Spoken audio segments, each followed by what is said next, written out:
अगर हंसी नहीं आई तो तुम्हारा इंटरनेट वापस कर दूंगा। तो सुनो, एक राजा की जेल में 3 कैदी चिंटू, मिंटू और रिंकू कैद थे। उनकी 1 साल की सजा, लेकिन उनको जल्द से जल्द भागने की लगी हुई थी। तो इसके लिए उन्होंने सुरंग बनाने का फैसला किया। उन्होंने सुरंग खोदनी शुरू कर दी। तभी एक दिन एक सिपाही आया और तीनों से बोला कि राजा की लड़की इंदुमती का जन्मदिन है, तो तुमको भी कुछ अच्छा खाने को मिलेगा। यह बात सुनकर उन तीनों के दिमाग में एक आइडिया आया, क्यों ना हम अपनी सुरंग का रास्ता इंदुमती के कमरे की ओर कर दे, ताकि जन्मदिन वाले दिन हम उसको उपहार दे सके। उन्होंने ऐसा ही किया। उन्होंने सुरंग पूरी कर दी और जन्मदिन वाले दिन उसे सुरंग में से निकलकर राजकुमारी इंदुमती के कमरे पर पहुंच गए। इस बात की खबर राजा को पहुंची तो उन्होंने कमरे में जाकर देखा कि सुरंग में से चिंटू, मिंटू और रिंकू निकल रहे हैं। तभी महाराज ने कहा कि तुम तीनों जहां हो वहीं खड़े हो जाओ और जो भी तुम्हारे हाथ में है वह अपने पिछवाड़े में डाल लो। चिंटू के हाथों में अंगूरों का गुच्छा था। उसने पिछवाड़े में डाला और निकाला और हंसने लगा। फिर अगली बारी मिंटू की आई। उसने अपने हाथ में एक बैगन लिया हुआ था। उसने पिछवाड़े में डाला और डालते वक्त कभी हंसता तो कभी रोता। इस बात पर राजा ने पूछा कि मिंटू, तुम यह बताओ कि तुम हंस क्यों रहे हो और रो क्यों रहे हो। मिंटू ने कहा,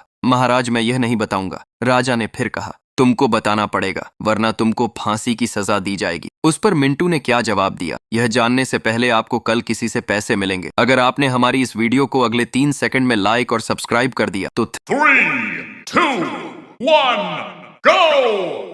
अब ध्यान से सुनो। मिंटू ने कहा कि महाराज मैं रो तो इसलिए रहा हूँ कि मेरे पिछवाड़े में बैंगन जा रहा है, लेकिन हंसी आ रहा हूँ कि रिंकू ने इतना बड़ा तरबूज लाया हुआ है। यह पिछवाड़े में कैसे घुस आएगा। समझ रहे हो?